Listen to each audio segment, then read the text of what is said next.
4 महीना 10 दिन औरत जो इद्दत गुजारेगी शौहर के मर जाने के बाद, मगरिब से पहले शौहर का इंतकाल हुआ तो ये उसका पहला दिन माना जाएगा।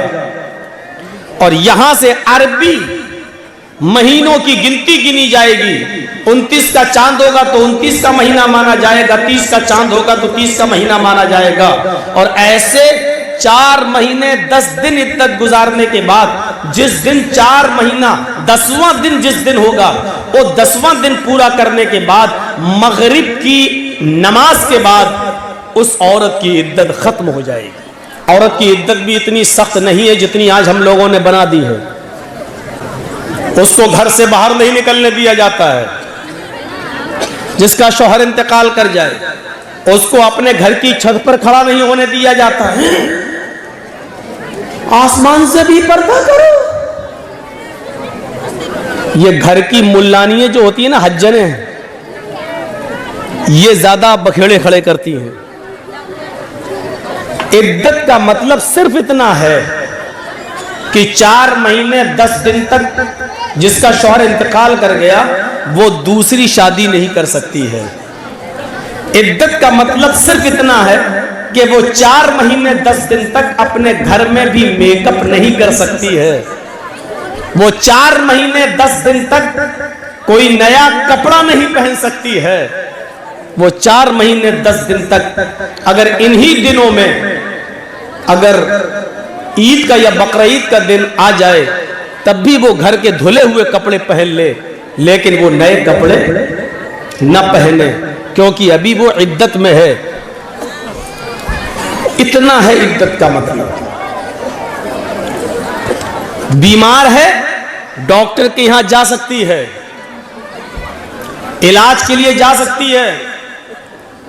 उसके घर में कोई आदमी, उसका भाई या बाप बीमार हो जाए तो वो अपने ससुराल से, शौहर के घर से अपने मायके में भी जा सकती है, अपने बाप को देखने, अपने भाई को देखने, अपनी बहन को देखने वो जा सकती है। पर्दा जिन लोगों से अब है उस वक्त भी रहेगा। इसके अलावा इद्दत की और कोई मखसूस हैसियत नहीं है कि हम उसको घर की 4 दीवारी में ऐसे कैद कर दें, ऐसे कैद कर दें कि उसको घर के दरवाजे के बाहर तक ना जाने दें। नहीं, तुम इद्दत के अंदर हो। ये औरत के ऊपर जुल्म है, जुल्म है। 4 महीने 10 दिन की इद्दत यहां गुजारेगी। क्यों? 4 महीने 10 दिन के बाद दूसरी शादी करेगी। उसकी वजह क्या है?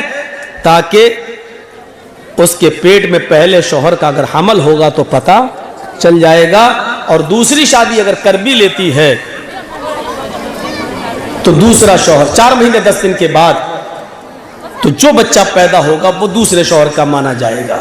हाँ, लेकिन एक चीज और बता दो इसमें, अगर शौहर का इंतकाल हुआ और उस वक्त उसकी बीवी हामिला थी और पेट में 8.5 महीने का हमल था, बच्चा था, और शौहर उस बच्चे के पैदा होने से पहले इंतकाल कर गया, यानी 15 दिन पहले इंतकाल कर गया, अब औरत की इद्दत 4 महीने 10 दिन नहीं है।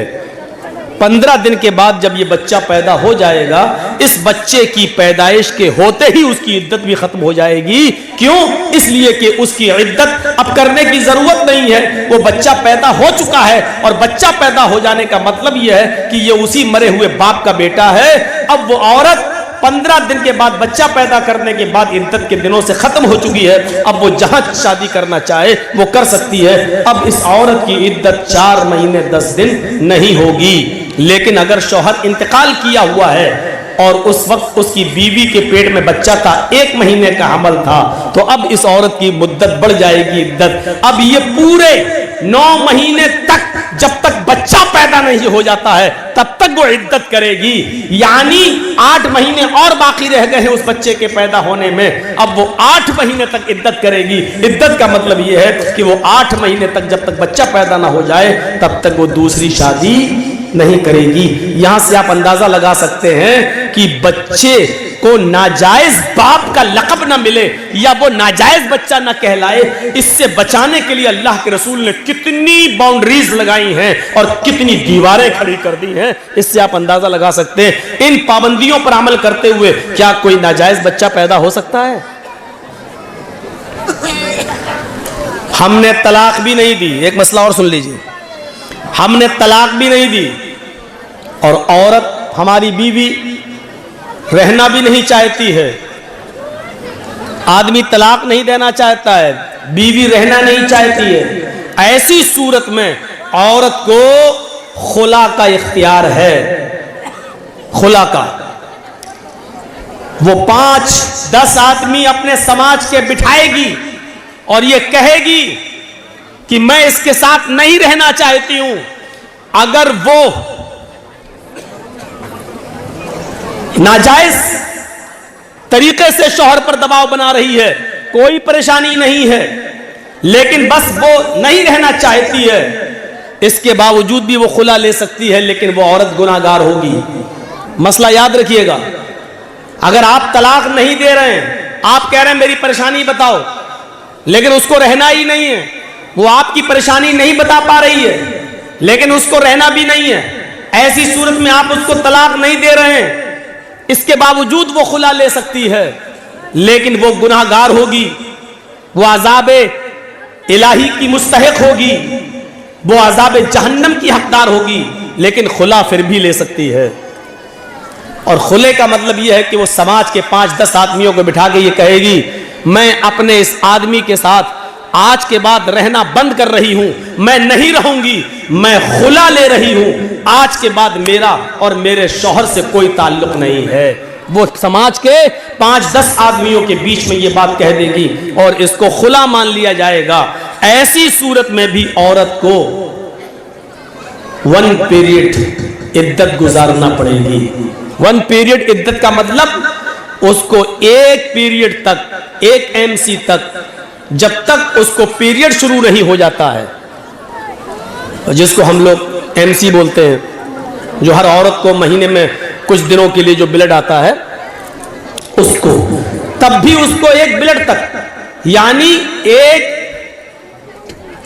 पीरियड तक उसको रुकना पड़ेगा। वो दूसरा निकाह नहीं कर सकती है, दूसरे से शादी, क्योंकि अक्सर औरतें खुला जो लेती हैं, हम तलाक नहीं दे रहे हैं और उसको हमारे साथ रहना ही नहीं है, उसका चक्कर दूसरी जगह चल रहा है, वो उसके बिना रह नहीं पाएगी।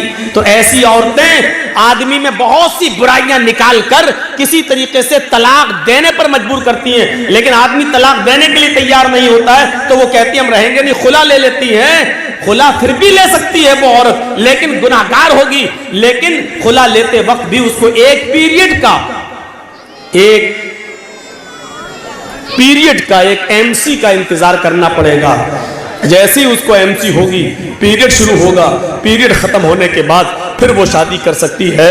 अगर गलत तरीके से खुला लिया है तो अज़ाब इलाही की मुस्तहिक होगी, और जायज तरीके से खुला लिया है तो वो सवाब की मुस्तहिक होगी, क्योंकि शौहर शराबी है, नहीं रहना चाहती है, शौहर जुआरी है, नहीं रहना चाहती है, उसने बहुत समझाया, नहीं मानता है, कुछ कमाता नहीं है, बीवी को खर्चा नहीं देता है, बच्चों का ख्याल नहीं रखता है, समझा समझा के परेशान हो गए हैं सब लोग, समाज और सोसाइटी सब परेशान हो गई है। ऐसी सूरत में अगर वो खुला ले रही है और आदमी तलाक नहीं दे रहा है, तो इस औरत का खुला नाजायज नहीं माना जाएगा, बल्कि जायज माना जाएगा। यहां तक कि अगर किसी का शौहर बेनमाजी है, खूब खिलाता है, खूब पिलाता है, हर चीज का ख्याल रखता है अपनी बीवी का, लेकिन शौहर बेनमाजी है, बीवी कह कह के थक गई नमाज पढ़ो, लेकिन शौहर नमाज नहीं पढ़ता, ऐसी सूरत में भी उसकी बीवी खुला ले सकती है, क्योंकि बेनमाजी शौहर के साथ नमाज पढ़ने वाली औरत का रहना जायज नहीं है।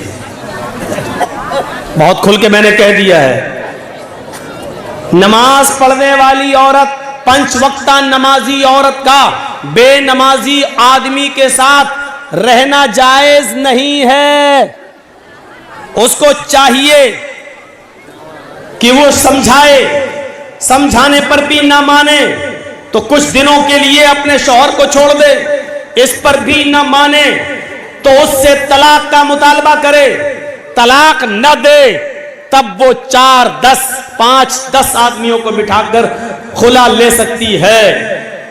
बल्कि अब्दुल्ला इब्ने बास का तो फतवा यह है, शेख सालेह अल उसैमीन का फतवा तो यह है, उसको तलाक की भी जरूरत नहीं है, इसलिए कि बेनमाजी मुसलमान है ही नहीं और किसी मोमिना औरत को किसी काफिर आदमी के साथ रहना जायज ही नहीं है। लिहाजा वो निकाह ऑटोमेटिक टूट जाएगा, खत्म हो जाएगा और औरत इद्दत गुजार कर दूसरा निकाह कर सकती है, तलाक की भी जरूरत नहीं है। शेख सालेह अल उसैमीन का फतवा तो यहां तक है। ये बात एक तमहीदी तौर पर थोड़ी सी लंबी बात हो गई है, लेकिन जहन में आपके बैठ गई होगी।